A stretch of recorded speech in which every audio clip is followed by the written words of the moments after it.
frustrating but disappointed and angry at the same time. I thought our start was way off.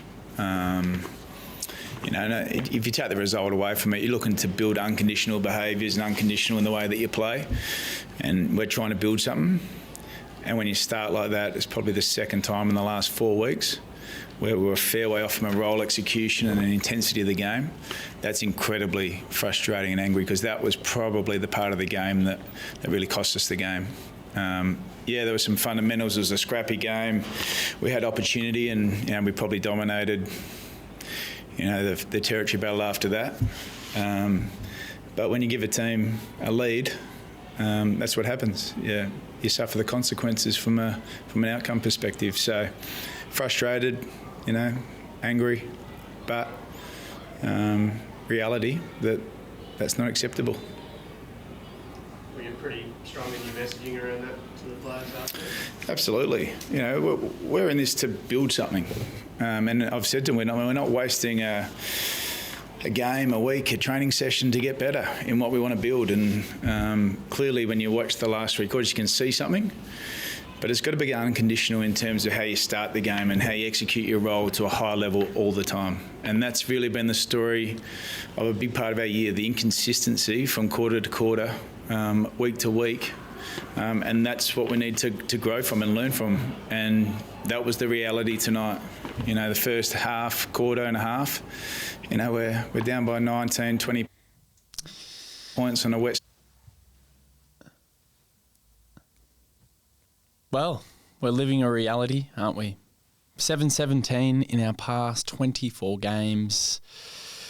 The life of a Melbourne Football Club supporter. This is the official, unofficial podcast of the Melbourne Demons, the DeeBrief. I'm your host, Adrian Horton, and I'm just so thrilled to be here every week talking about the same shit. Zorks. 80, good to be here, mate. Good to be here. Now, I just want to talk about walking into the MCG on Saturday night, actually feeling excited. Clayton Oliver's 200th. Seeing you beforehand, having a frothy with Richie, and a little bit G'd up about the prospect of taking down Carlton. I was up and about, yeah. But of course, what inevitably happens? The most predictable Melbourne thing that could ever have happened. And we within 5 minutes, we knew exactly how the rest of the night was going to go. And that's the thing. That's the thing that just kills you. I think it was as early as the very weak effort that we saw with Charlie Curnow's opening goal. A bloke that has been wildly out of form. An absolute champion of the game, don't get me wrong, but certainly not the imperious version that we've seen in previous years. You are absolutely spot on. Within 5 minutes, it was like, it's going to be one of those ones. Yeah. I think every Melbourne supporter knew this. Now, the reason I want to take you back to the feeling of hope, which is what we're actually going to play at some point in the not-so-distant future, a comment from Max Gawn this morning on Triple M, is because this is what Melbourne do. Melbourne are the team that loses I would almost frame this one, an unlosable game. Some people go, Carlton has still got a little bit of quality out there. It was so embarrassing. I actually put this down as the second worst loss this year. And we've had some bad losses, right? The reason why this loss was so bad for me is because they had a bunch of kids out there that had a no-namer that was pulling our pants down and kicking goals for fun. That was awesome. Full respect to him. Why are we always the team that it feels like invariably an opposition player gets off the chain? We had Mitch Georgiades not long ago. We had Dan Butler. Dan Butler. Pretty good at footy. Right? Yeah, but we had Dan Butler just running rings around us as well. Mind you, we did decide to play Caleb Windsor on Dan Butler for the most part of that game until he was too hot to handle. So that was a really smart coaching move. Yeah, renowned tagger, Caleb Windsor. But we've had so many instances this year where we've been slow out of the gates, slow out of the blocks. The reason why this loss was so frustrating is because I walked in there with hope. I walked in there hoping to have a good night with Richie, and I saw yourself. And then suddenly it turned into this pathetic, lazy, incompetent arm wrestle, which is so Melbourne. Melbourne, why are you getting yourselves into an arm wrestle with a team that is crazily out of form?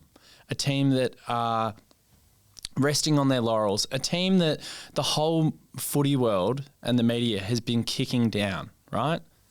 And they've been smashed from pillar to post from a public perspective in all newspapers, in all outlets, all forms of media. And it was just so Melbourne to waltz in and give a half-assed effort and have so many passengers on the day and show these weird little moments of momentum in the game and go, oh, fuck, we should actually try for 5 minutes. All right, we'll try for 5 minutes. We'll pile on a few goals. We'll hit the front and then we'll just take the foot off the gas. So quintessentially Melbourne, so frustrating. What should have been a very chill, comfortable night ended up being a little mini disaster, to be honest, because these are the games that you should bank and win. Carlton really, and having spoken to a lot of their supporters, had no right to win it. No. Yet they walk into this game low on confidence, playing a bunch of kids, and they walk away with the 4 points. It was everything that sums up our football club at the moment. We are meek, we are dismal, we have lost our identity.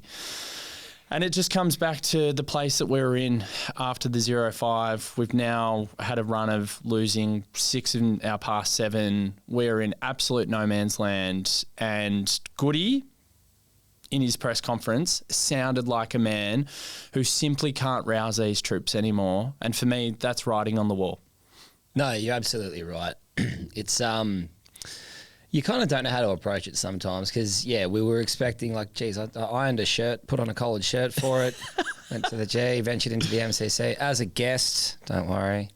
And you said no man's land, which is perfect. I feel like we're in no man's land and every time we look down at our compass, it's pointing in a different direction.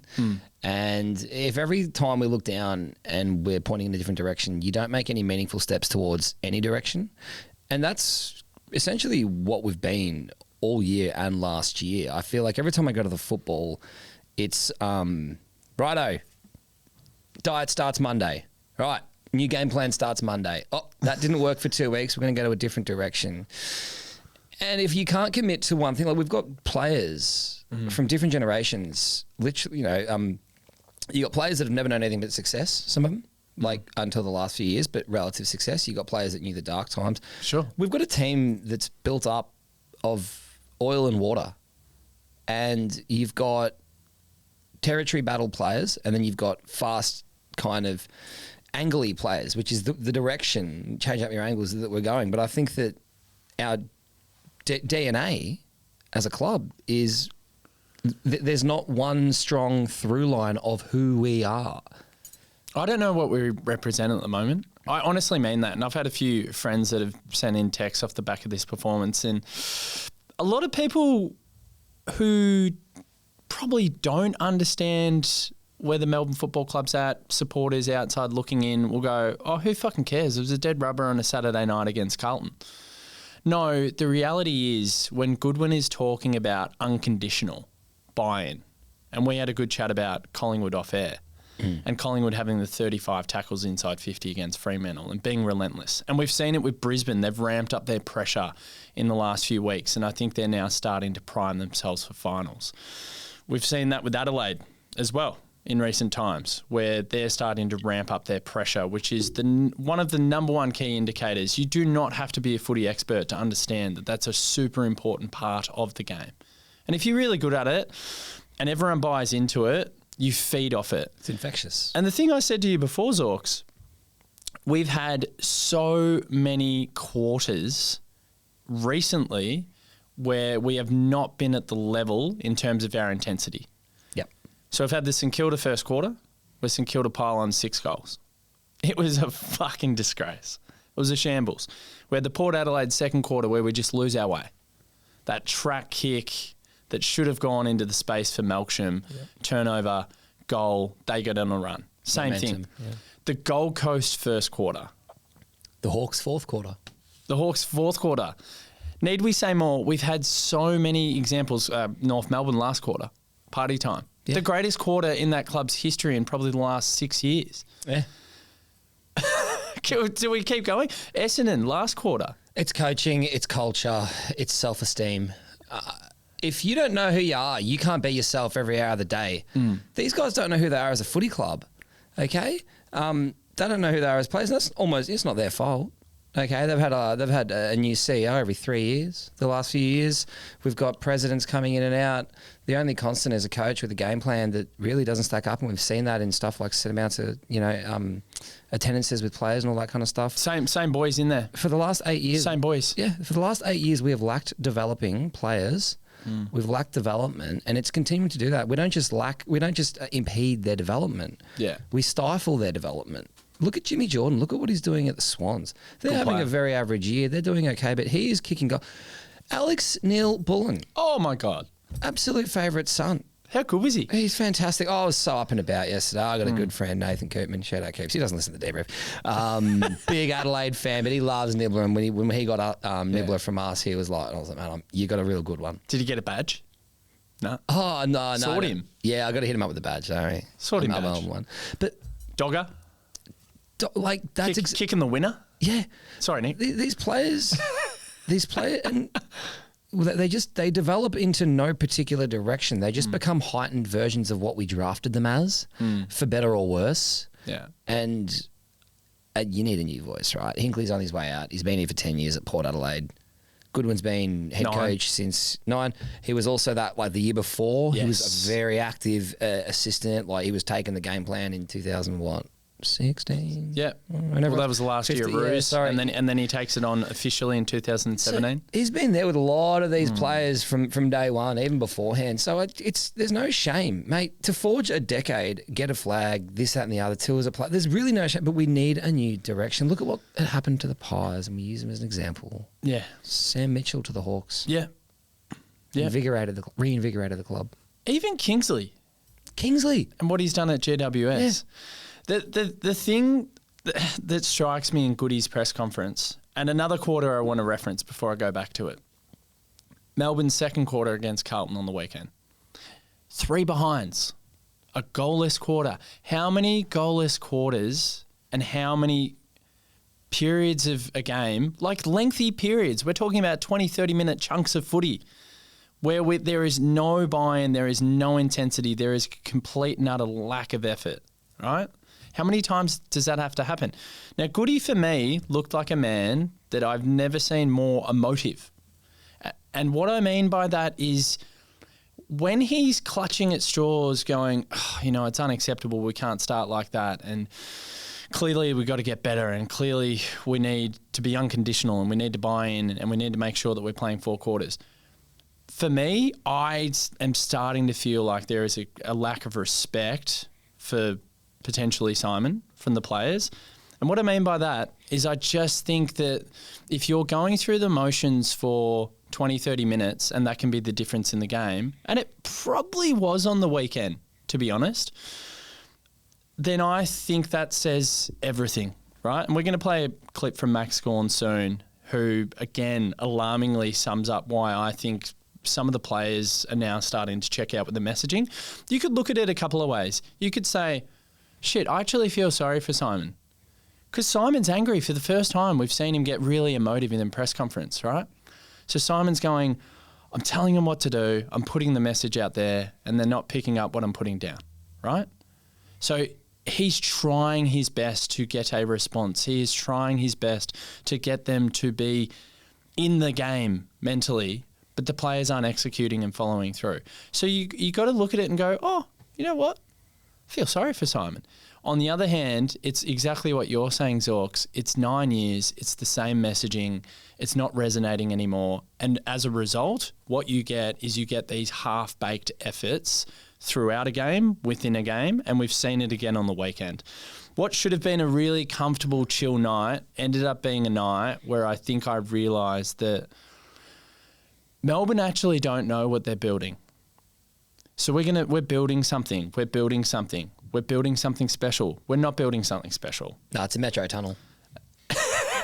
It's absolute hogwash if you think we're building something, because at the moment we're building something that I don't think is sustainable in its current form. I think the system is completely broken. Clearly, if players aren't willing to run through a brick wall for 4 quarters of a game, or at least hold up and at least not put up goalless quarters for me are a great example of where your football club's at, and we have far too many of them. We've had far too many of them this year, right? So I think it's absolute hogwash. I think there's a degree of arrogance in this idea that you can just flippantly throw out, oh, we're building something, we're working towards something. We can't see it. And I ran a poll on the DeeBrief, and I've wanted to run this poll for quite a while now, and I thought, fuck it, I'm hungover. There's probably a bit of Dutch courage still in my belly, so I'm going to do it, right? I probably would have still blown over, right? So I'm like, I'm going to run it. And it was, if you were the board, what would you do? Would you make change now, or would you give Goody one last year in the final contract of his year, give him a chance, see what he can do, see if this something that we're apparently building is going to click, it's going to work eventually. And it was a resounding 68% of over 2,000 voters who have said that they would probably make change now. The fact that we've got one in, what is it? We've got 70%. So 7 out of 10 Melbourne supporters. Good maths there, Horton. 7 out of 10 Melbourne supporters, and I'm not saying like the community on DeeBrief is, the rusted ons, but it wouldn't be far off, right? 70% of your supporter base wants change right now. And I know for a fact there are a lot of people who are contemplating not renewing their memberships next year. We've had a drastic drop-off in membership in the last couple of years as it is. Home base, we'll get through that, hopefully sort that out. Building to something. But this is the problem. When you've got so many people that are disillusioned, disenchanted, fuck, it's a bad place to be. We're in a bad place. Yeah. And I think that the arrogance that I'm talking about stems from the point that we hear these flippant lines. Max does it, we love him. Goody does it. Well, a lot of them don't love him, right? But we're hearing flippant lines from senior players, and we're hearing it from the head coach that we're building towards something, we're building towards something.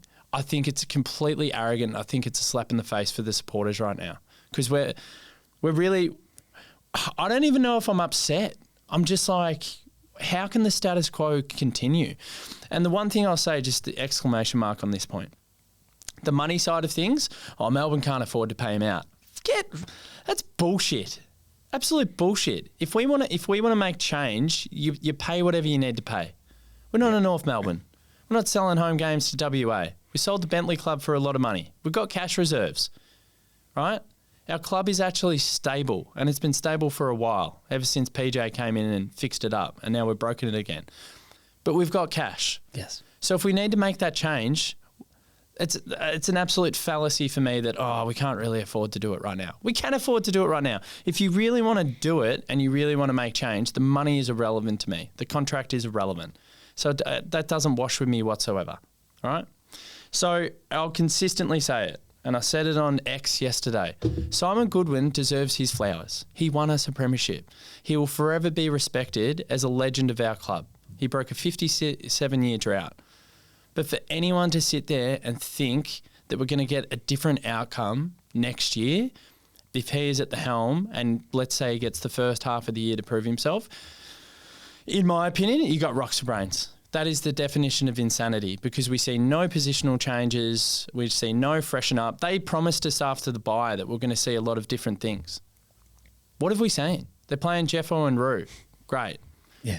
But what have we seen out of the middle? Nothing. No change. Trent Rivers has gone back to the back line. It's the same CBAs, Oliver, Petrarca, Gawn, Viney.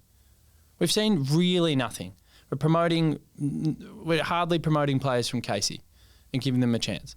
So I think there's this arrogance at the moment that's coming out of the football club, and I think the supporters are fed up, and I think everything's starting to come to a head now, and Paul Guerra gets in there, Stephen Smith gets in there, and hopefully they come in, it's a fresh set of eyes, and every single decision they make is objective, and they don't make decisions on emotion, right? Yep. I hope that happens, Zorks, because if we get the same thing next year, I just fear I'm going to be sitting here potentially talking to you about a 4-8 start at the bye and going, well, fuck, that was a waste. Why did we do that? Yeah, and you're probably going to have to, at that point, there's a good way to be 4-8 at the bye, and there's a bad way to be at 4-8 at the bye as well, right? We've made heaps of change, lots of new things, great, and there's we're building to something, as they say. But the question I'll ask is, we'll go back to that building to something. What? Don't know. What have we been building towards? What are we building towards, actually? What does that look like? Well, we want to be proud of our club and we wanted to embody the demons.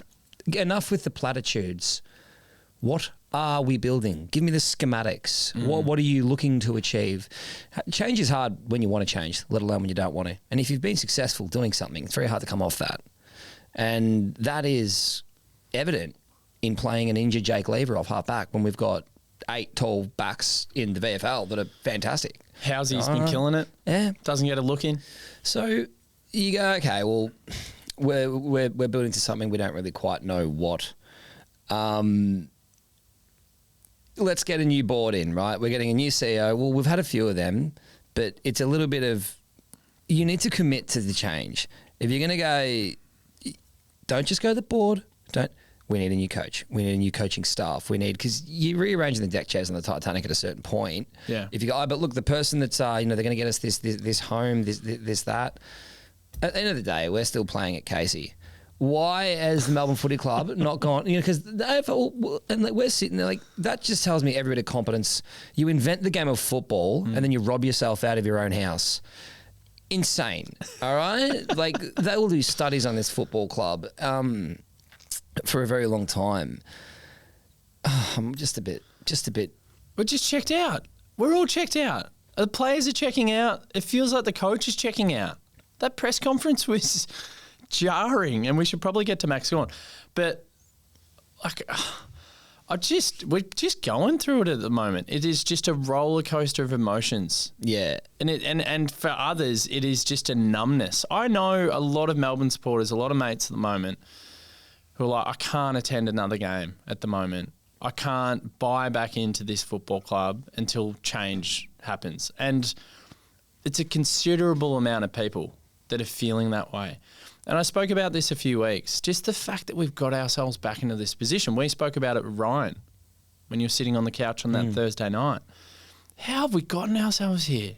It's really depressing, but it is so Melbourne. Let's do the 5-year timeline. Let's go 2020 to today, right? Yeah. 2020, we finished with, I think, 7 games on the trot. Average first year, we finished 9th. Yeah. 2021, we achieved the ultimate. And then it's just a downward, like a sharp, precipitous drop from that moment onwards. And I've touched on this in the past. We are a low self-esteem supporter base, club, everything. We don't know how to handle success. When you've never had cash and you win the lottery, you don't think twice about buying 3 jet skis. All right. But typically, after 5 years, all those people are broke again. And we do not know how to handle success. You saw that the moment, like players getting into fights, rifts between the players and the coach. If there's just a laundry list of just ways that we effed it up time and time again.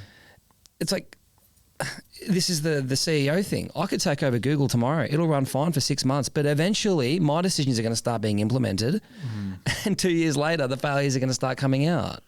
And that's where we're at as a club. We need to gut it. Yeah, I think we do as well. Let's get to Max Gawn, because it was really interesting to hear this. And just before you play the clip, Nick, this was I wouldn't even call it serendipitous. There was something in the air this morning. So it was a pink sky. So we know what that means. Pink sky in the morning, shepherd's warning, right? Yep. So I saw the sky and I was showing Harry, my little one, and he was like, oh my God, pink sky. It looked amazing. Get the shape in. Yeah, told Fee, I said, oh shit, something bad's going to happen today. And then literally 10 minutes later, I jump in the car, and at the very, very moment I turn the car on, this interview and this question happens from Nick Vreevolt. That's the only... As a group, how do you look at the remainder of the season? Like, what can you get out of a year where finals aren't now a possibility? Finals, I think definitely. I think they haven't been for a couple of weeks now. I think 13 might be the lucky number this year. Last year, coming into day one pre-season, a lot of our chat was around hope and hoping we can get back to what we were and hoping things can click, which really sold us. But we were doing it off no evidence. We had a pretty bad end of the year. We were just hoping we could get back to our best. This year, what would be nice is if we have evidence. And that's sort of the chat. So we can have 6 weeks here, 5 weeks to finish off the year. and we got a chance to build a lot of evidence for us to bank for next year. We can portray ourselves as a really powerful club on the rise. I look at Hawthorn. I know Hawthorn ended up getting to finals, and they played sort of, I think they had 12 wins in a row. But then all of a sudden, like Battle and Barras want to go to Hawthorn. Like they become a destination club because of the way they finished off the year. I think that's something that we can do here. Unfortunately, it didn't happen on the weekend, but we did win one 2 weeks ago, and now we got a chance to win a couple. And even in the last two games, it's Hawthorn and Collingwood, so we got a chance to spoil the party a little bit, and that's something we really want to do. And then we don't have to sell hope; we can sell evidence that we've beaten Hawthorn, we've beaten Collingwood, and we've had a finish off to the year, and we can actually have a good crack at 26. Max, I love you. I don't think Max understands how much we all truly love him. Or does he? Does he know? Yes, no. Does he know? We love you, Max. We love you, Max. But that was word salad. Now, Max, Hawthorn. I just want to make this point on Hawthorn. Hawthorn are a destination club because Hawthorn have a really stable back of office. They are ruthless in what they do. And they communicated to their members and supporters when Mitchell came in after Clarko, and they said, hey, we're going to have a whole heap of pain for a few years here, but we're going to back ourselves in. We believe in this strategy and we'll come good, right? They did. They did come good. That is why they're a destination club. It is not the fact that they went on this mazy run at the back end of last year. They were probably always destined to go on that run with the talent and the way that they built that list up and the methodology and the style that Mitchell implemented would always bear fruits for them. So, no, we are not a powerful club. I hate to say it. We are not a powerful club whatsoever right now. If you were looking at the actual power of AFL football clubs, we would probably nestle ourselves in above the bottom 4 clubs, I reckon, at the moment, in terms of being a draw card. We don't have a home base. We speak about it all the time. You cannot put us in that category. So I just wanted to make that point. And again, I hate shooting down a champion like that, but I'm just trying to clarify it, right? The big point here, though, Zorks. Hope. He talks about hope. With no evidence. Right? It just feels to me like he is at a loss. He's at a loss as a captain. The idea of building hope. The hope as a supporter is that the mentality of a playing group should be, we're really fucking good at what we do. And we know that when we go out into that field, we're going to prove it. And we're all going to buy in. We're going to give maximum effort for 4 quarters. And instead of hope, we're just going to live this, like Michael Jordan used to do it, live a delusional reality that we're never going to lose. Yeah. Right? Live a delusional reality. You don't go out into a footy field going, oh, I hope I have a good night. You go into a game of sport. We've all played sport at various levels. But like, mate, when I was a decent tennis player as a kid, even when I walked out in the court against some of the best kids in the country, I was like, I'm going to win. There's nothing that's going to stop me. I'm going to win this game of tennis. I walk off the court and I've lost like 1 and 2 to like the best kids in the country. But I didn't walk in there with the mentality that like, oh, I hope I get a point here and there. Hope I get a game. No. I walk in, no matter if it was state level or national level, when I played tennis as a kid, I was like, fuck it. I'm going to win. Yeah. I'm going to win every single game. I lost to the best kid in the country, Andrew Thomas at the time, and he beat me love and love. First ever time I hadn't got a game. Yeah. I did get off the court. My granddad, turns to me and I'm dejected and he goes, well, at least you got him to a few juices. Yeah. Which made me feel better. Yeah. But the point I'm trying to make is no matter what level of sport you play, even if you know like deep down in your bones that you're up against it and you're coming up against a formidable opponent, your mentality should be to walk into every single venue, stadium, contest and just be like, nah, we're winning today. The idea that he's hoping just like completely and utterly floored me. And I think the universe wanted me to hear him this morning. Look, mongrel bastards don't deal in hope. No. We didn't hear the word hope in 2021. There was no we hope we play well in 2021. We approached every game and we saw that as supporters. We knew we were going to win every game. And even when we were down by 30 points, There's no hope about it. The hope is an interesting one. I understand you're selling hope to us, not the players. All right, the players, they're doing the job. All right. Hey, this is your captain going Melbourne to Canberra. I hope that we land safely today. I'm sorry. What was that? Hey, like hope based on no evidence is delusion. Okay, when he said, "Hey, we just hope that we can get back to that to that stage," and then he went on to say, "Based on no evidence," it's that line alone kind of just terrifies me because that's just throwing just literally spray and pray, and that's kind of how we play as a footy club at the moment. And the other thing that Max has probably opened himself up to, and the broader playing group and all the coaches, is we want to go and spoil the party of Hawthorn and Collingwood in the run home, right? At the moment, trying to mount a case for beating Hawthorn and Collingwood feels really, really hopeful, right? It doesn't feel like that's going to happen, right? Yeah. So the idea that we rock up to those games now, let's say hypothetically, and I don't want to get too negative, but if we were to just get rolled easily, just not even really in the contest, and again, I don't want to pin this on Max, but like those words just look a little bit hopeless, Max. So love him dearly, but I think the bigger issue here is you've got a coach that's saying that he can't get through to the playing group, and this is where the two things tie together. Can't get through to the playing group, unacceptable effort, blah, blah, blah. First quarter, we lost our way. Second quarter, goalless quarter. Feels like you can't rouse them enough to stay focused enough on the job, on the task at hand. And we saw that throughout the game. Against Carlton, it was like a little bit of momentum. Oh, yeah, we'll kick in again out, and then we'll just take the foot off, right? Then you've got Max talking about the idea of hope. He sounds a bit beleaguered, old Maxie, and I feel sorry for him because he has been the one that has had to bear the brunt of so much shit. All the stuff that you spoke about, the well-documented off-field stuff. Where are our vice captains? Well, Jake Lever's one that you would hope would, speak up and say particular things. You don't hear from Christian much. No. Jack Viney, probably not the best media performer, to be honest with you. Where are our leaders? It's always Max. And this is the thing. Max could have just been like, I really don't want to answer this question. I really can't be bothered answering this question because all I've done in the past 2 years is just answer questions that are in the round relatively negative about my football club.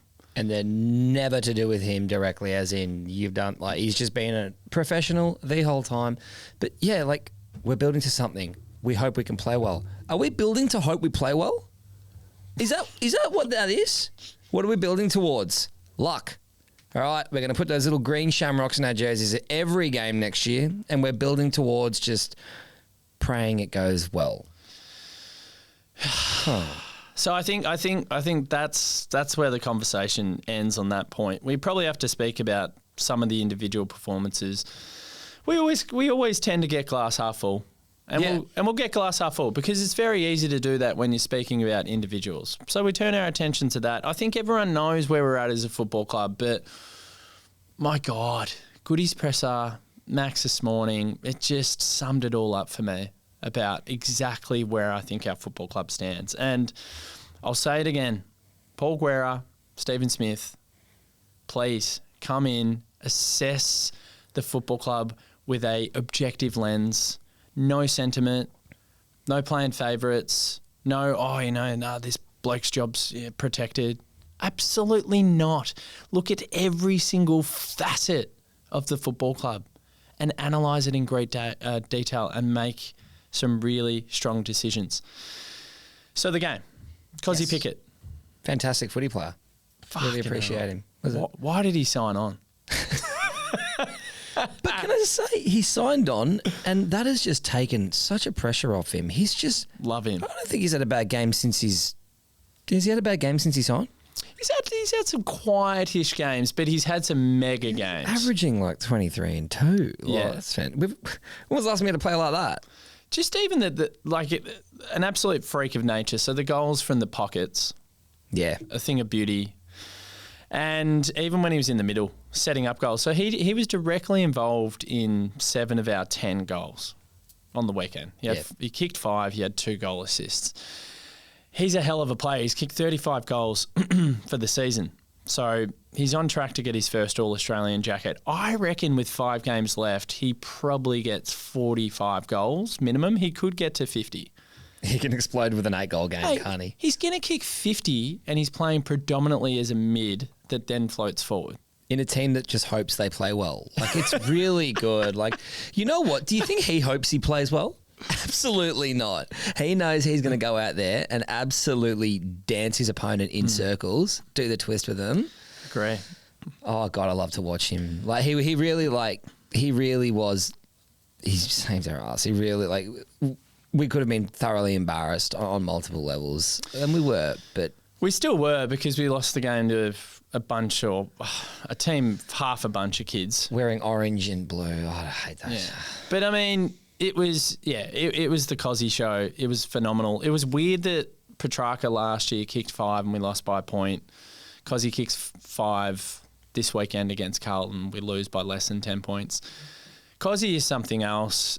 He is almost the most exciting, could be the most exciting player in the comp to go and watch. And what he was doing on Saturday night was just a joy to behold. And unfortunately, we couldn't get the chocolates, which leads me into my next point.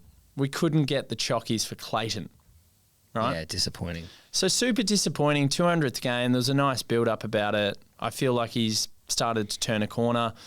I thought his performance was good. He had 26 disposals. He was actually clean and effective as well. And I noticed a concerted effort from him to take a little bit more time, assess his options, try and distribute of the ball.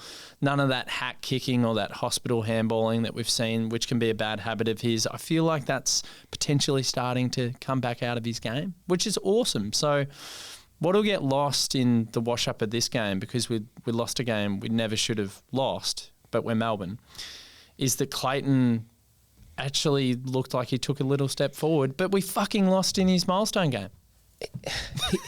He's trying to get better. Yeah. You know, as a player, he's trying to get better. Ask the player, are you trying to get better or are you just playing footy? Or hoping. Yeah, or hoping. Yeah, it's disappointing, but look, thankfully, like, we can just get it right for him for games 250 and 300 and 350. And by then he'll have 1 to 2 norms with us as well, right? So we'll be able to honour him. Like, it's halfway through his career. I'm being very fanciful. I hope. Hang on, are we winning the tournament that they're putting together? You're not talking the in-season tournament. Yeah, you're not talking about actual flags. No. I only deal in AFLX flags and set cups. And I don't know what this in-season tournament. It's probably going to be like the Dan Gorringe in-season tournament or something like that, right? Like, can't wait to win it though. Like, do you know why? The teams that'll win it will be the teams like us or like a St Kilda. Oh, yeah. Or a North. It's like the old, like, Jack Watts, Nick Nat Nui thing. It's like, hey, he never won a Queen's birthday match. Jack Watts did, all right? And they both have no flags. So it's really kind of, life's about perspective. Where are we at? Oh, do you know, Clayton, interesting that you say that. I have a little flashback to when I was having a beer with you in the bar before the game. On the TV screen, they said the highest rated players since 2016, champion data, Clayton Oliver in at number 7 on that list, which says everything about how good he's been. Nick Naitanui was 2nd on that list. Yeah. And I know it's about games and minutes because, of course, he had a very interrupted career, but he was 2nd. Just shows you how incredible he was. He was. I was watching the highlights on him last week at work. It was exhilarating still. Amazing. A shout out to Jack Watts. So Clayton was good. I thought there were some positives. Bailey Fritsch has to be a positive as well. He's playing for his career, isn't he? Well, he was great. He had 20 disposals. He had more than 500 metres gained. He kicked a couple of goals and he was throwing his weight around and he was pressuring and he was harassing and he was chasing. So I've been big on his change in fortunes in the past 5, 6, 7 weeks, ever since that sub game or appearance against Brisbane. Bailey Fritsch could end up being a weird, funny little positive to come out of the end of this year that I don't think a lot of people are thinking about. But I thought he was brilliant. And lo and behold, we finally found his role. He's a great field kick. He's a dead-eyed dick. Well, he should be, right? And when he's got space to operate in, being further up the field, it just works wonders. And he's got some nice run and carry about him as well. So it's funny that we've finally found his role in the team, in my opinion. This is new Bailey. Yeah, look, New Bailey absolutely could be a forward flank, like loose winger rotation. As you said, he's got that beautiful field kick. He knows how to. He's crafty, all right? You can't be as good as he is and his size without being crafty. That creativity off the forward flank and steady boot is, maybe we're playing him. It seems counterintuitive to have him a bit further away from goal, but if we get him out of there and you can start putting your Jeffos and your Roos in, let the big bodies take on the big bodies. Bailey, come out of the 50 a little bit. You'll kick your goals, but be a bit of a Gunston type operator as well at times and just float up. And I really like it, but we've been doing that with Melksham a bit as well at times. Like, he's been kicking goals fun, obviously not the weekend, but in those games where he did explode, like, he still spent a fair bit of time up the ground as well. I like that. Yeah, it was good. Bailey was good. Yeah, no, Bailey was good. Bailey was good. We like your game, Bailey. I thought Rivdog was pretty good. A little bit sloppy at times. I definitely want to see him in the midfield, but the other counterpoint to that is just his rebounding off D50.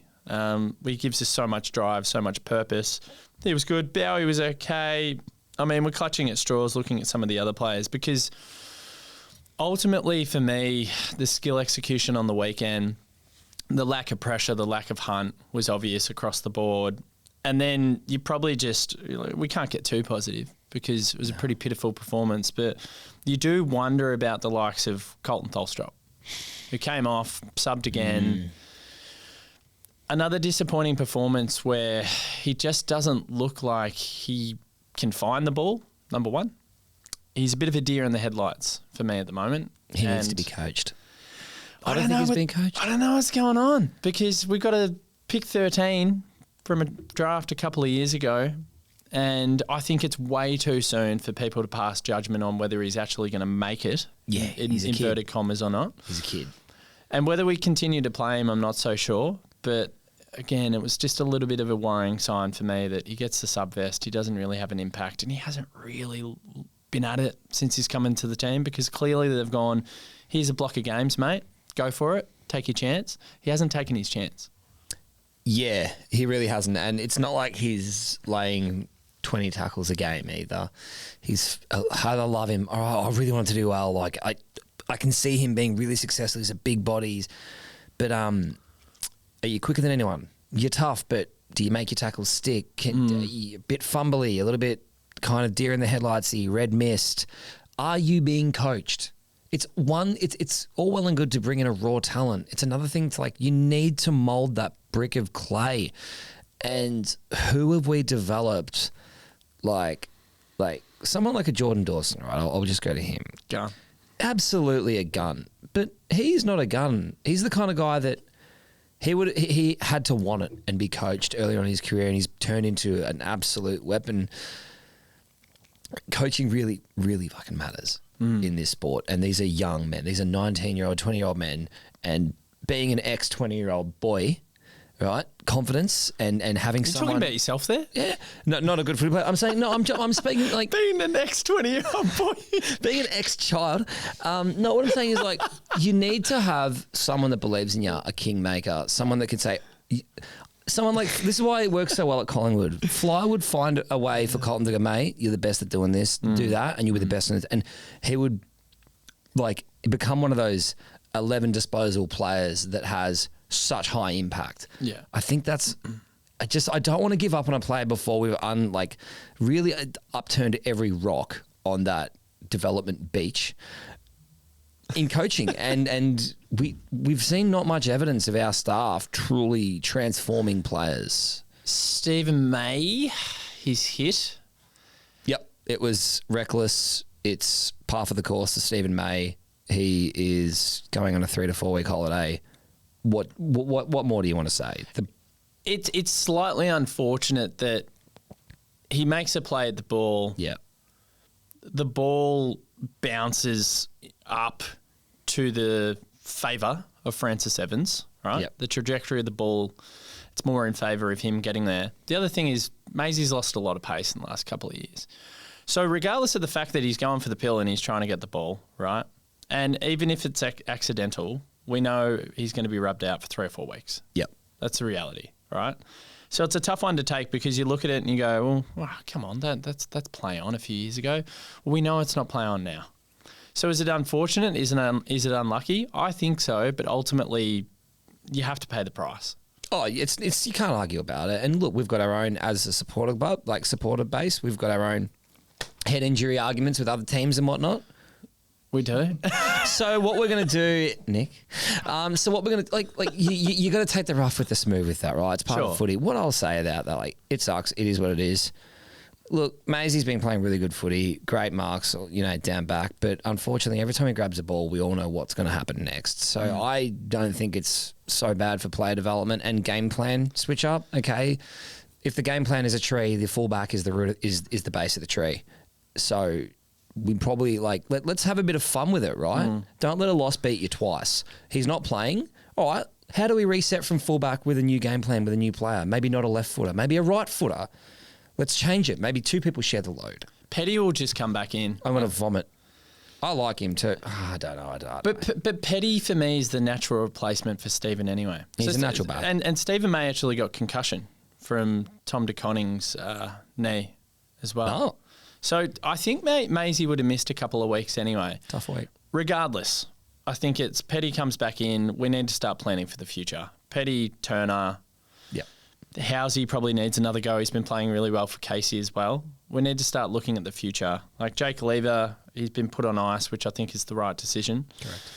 So I still don't understand why we gave Stephen that extra year. But again, maybe it's a good potential coaching move as well, if you can mentor a few kids next year. But I keep saying it, and I'll say it again. I don't want Stephen to be taking up precious minutes next year.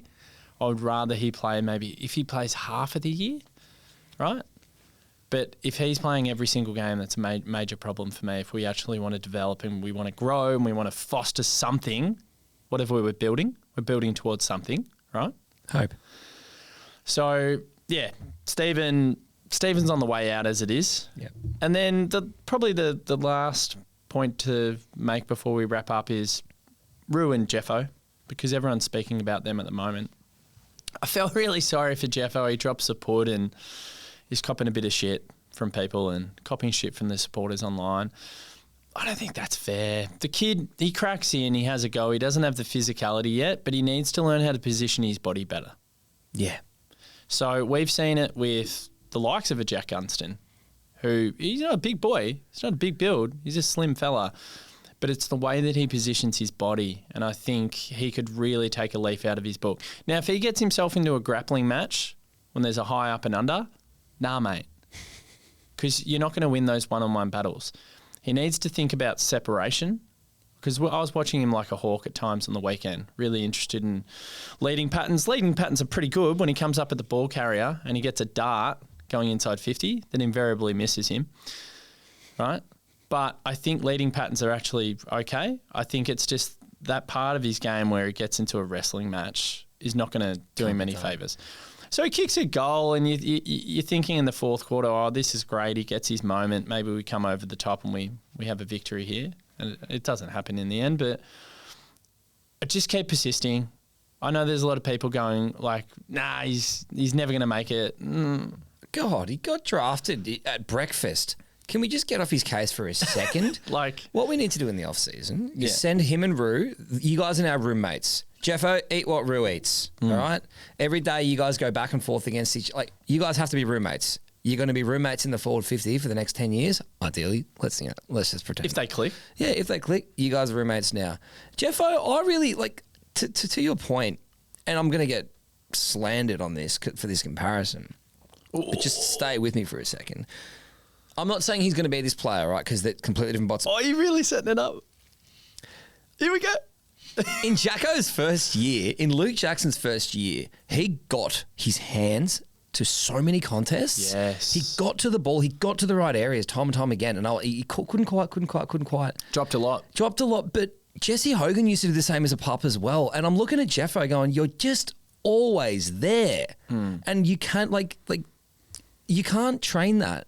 He's always there. He's always getting his hand to a contest. And you go, if we can just double your protein intake, I don't know, chat to Tom Hawkins in your office. Say, I don't know, figure out something. Tom was born a man-child. Yeah, right. I played footy against Tom when I was a kid. It was a scary proposition. Yeah, probably a different person to chat, but like Tom would take the piss, man. Yeah, he'd be great. He was kicking 8 or 9 goals out of the ruck in the fourths. And he was just belting blokes and then going up and picking them off the ground and saying sorry. I wish Because he's such a man-child. I wish life was like that for me. Everything would be different, you know. Or like Scotty Scheffler from the British Open this morning. Yeah. Where he's like, oh, you know, this is just my job. It's just my job. 50 million, beautiful family. Yeah, I just love my family. No, I get it. It's just my job. Yeah, prick. But like Jeffo's like he gets his hands to it a lot, and you like it's kind of like the Dom Tyson theory. It's like he gets Dom Tyson, a bit of a throwback. It's like he butchers it, but it's like but he's always got the ball in his hands. You'd rather have a player that has the ball in their hands more often than not than not as well sometimes. Yeah. So persist. He's a young boy. He's a young man, Jeffo. Keep going with Brew. I mean, Brew was okay. He wasn't great. Bring in Kentfield. I would love to see Luca. Yep. Like, your name's Luca. Yeah. Can we need something, and Luca could be that little bit of cult that we need. King Kenta.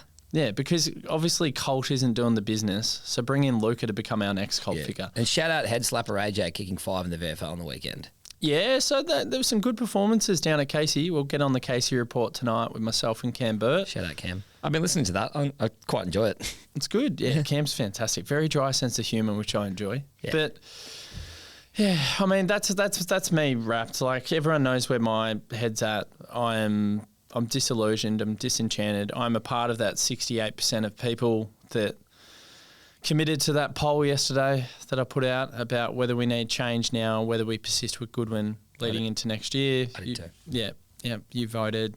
A lot of people voted. So it's interesting times. It's pretty depressing times. Like, I'm not going to lie. Went out, drowned the sorrows. Yeah. It had that feeling to it post-game where it was like, I just need to rid this of my system. There was a lot of 2019 about Saturday. It just time warped me to 2019. Woke up, sad, didn't want to watch any footy, hungover, hating it all, couldn't eat, no one needed to eat. Terrible. And then it says everything as well when you're so invested in Fremantle winning a game of footy, because Andy Brayshaw's wearing Gus's helmet and Luke Jackson's out there playing for Freo. And I'm going mental at the final siren. And I'm like, no, I don't want this world. I want the world where we're good, where I don't have to invest all my time and energy in others. I hate that, but I still enjoyed it. Sorry, Nick. And then you go and watch Alex Neil-Bullen do what he does, has 31 and kicks 3. That's such a crazy stat line for him. And then second on the ladder or third or something. It says everything about That's where we're sick. at. And now what we've actually got is we've still got 5 games. It feels like this is the slowest car crash. And do you know what? This feels worse than 2019. I made this point to Richie on the phone this morning. And the reason why is because in 2019 we had so many postseason surgeries. We had so many players banged up because we were a raw outfit. We were a young outfit in 2018. We went on that merry run to the prelim that we don't speak about. And we're here now. We're relatively fit and we're hoping to win games of football, and we're 6-12 and we are languishing. And St Kilda are going to beat us on the weekend at Marvel. And then suddenly we'll go down another position on the ladder and we'll give Essendon a great pick at the end of the year. And then we've got West Coast at Marvel the week after. And man, we won't break 10K at this rate. I'm going to that purely as a piece up with a mate from work. So if we want to go to Marvel and just literally go get on the piss at Marvel and there's a game of footy going on at the same time. We will not break 10K, and that's what we've got to walk into. And then we've got Hawthorn, who need to win. They'll be ferocious. And we were talking it up the other night. Oh, let's ruin Hawthorn's finals chances. No. After the evidence of what I saw on Saturday night against Carlton, we're no hope. And then we play the Bulldogs first. Oh, let the good times roll. And the Bulldogs will have to win that to keep in touch with the 8, or maybe even get themselves into 8th. Let's see what happens. Then Hawthorn, and then Collingwood. And Collingwood might not have top 2 stitched up. So they'll come out. If they don't have top 2 stitched up, holy moly. Yeah, there's a world where they miss finals. 186 is in trouble. 186 is Oh, yeah. It's Yeah, serious. Fly might not actually like make it to the end of the year if we have his way. 186. Yeah. What are we thinking? Bobby Hill kicked 7 that day. It's My just, check 13. It's just so shit right now. It's so shit. It's so shit. But we love the club. We do love club. We do love club. I've still got my scarf hanging on my door. You know, like I got my Russell Robertson Tarzo on my bedside table still. I wish Girls. I didn't. Wish Wish I didn't care so much. I'll leave it there. I'm going to bit of a shout out before we go. So started a new production, a new podcast here at Backchat Studios with Pete Hellier, Damien Fleming and Limo, who were sitting on these chairs today. You're in the chair that Damien Fleming was sitting in. Wow. Right? Limo is sitting in the other chair that's not in shot. And Pete Hellier was sitting in this chair today and started a golf podcast, and it's called Make Me Good at Golf. Pete doesn't have a handicap yet. Limo's off 22 and Flem's off about 6 or 8. Right? Pretty handy. So you've got different varying levels of expertise with the golf club. And it's about documenting their respective journeys and making them better at golf, right? And it's pretty hilarious and it's pretty funny. So if you're a golf fan, and there are a lot of people that love their golf, then make sure you tune in. You can find it on YouTube, Spotify and Apple, of course, if you're a podcast listener. And if you want to follow on the socials, then just go to Make Me Good at Golf. So there's a little plug for the golf show. Surely Scotty would love that. That's a lot of Scott Horton. Scotty loves it, but Scotty is so funny. He's so vain. Instead of, I'll give that a follow, he just goes, oh, you're going to get me on? Yeah. Like, oh, hey, Pete. Hey, Limo. Hey, Flem. Meet Scott. I'm Scott Horton, best mates at Tom McDonald. You probably... And Cam Wood. G'day. I'm Scott. That's great. Who the fuck are you, Scotty? Cam Love you. Threewood. Sorry. Yes. So, Make Me Good at Golf. Get around it. It's definitely more upbeat and more exciting than our football club at the moment. Love you all. Love the fans. Love the club. Really hoping for a win this week. Really hoping we can play 4 quarters, but knowing all too well that's probably not going to be the case. Sorry for being pretty morbid and That's life. That's life. Pretty downtrodden, but like I can't cut it any other way at the moment. Right? No, you'll be getting no cartwheels from me. Not about my football club today. And Zorks, thank you. Always a pleasure. Because this was quite spontaneous. Yeah. I couldn't be bothered doing it tonight. No, I'm happy to be your muse. Be a part of it. Just think of it. Well, you're the Sharpie, right? Yeah. Yeah, but like the one that we, like, I assume like? Yeah. Oh. Yeah, cool. What do you mean? Am I going to get traded to a different podcast at the end of the year? Absolutely. To the Casey Report? You're the Sharpie. But no, I couldn't be bothered doing it tonight. Like, especially after you put kids down, you do the bath time routine, and then you're buggered and you're just like, oh. Look, mate, the DeeBrief has been something that I've looked forward to for the last 8 years in terms of as a consumer. Quite often on a Monday or a Thursday night, I'll have that, DeeBrief is going to come out tonight, or the Sundays and that. So even when I know it's going to be a shitty one, the supporters really do appreciate it, and I always do. So when you hit me up last minute, it's like, let's give us something to smile about, right? So we've got to keep that going. Yeah, let's give ourselves some hope. Yeah, absolutely. Let's get up and about for each other. All right. Well, I won't be in here on Thursday. Not doing the normal preview show. Wife is going out to a work event. She said, "Can I go out on Thursday?" Coldplay. Sorry, Pete. Absolutely not. Yeah, she's head of HR. Newly promoted. She's head of HR. Yeah. Oh goodness. No, I said absolutely you can, because like sitting in here in this studio talking about Melbourne while she should go out and have a little bit of fun at Coldplay.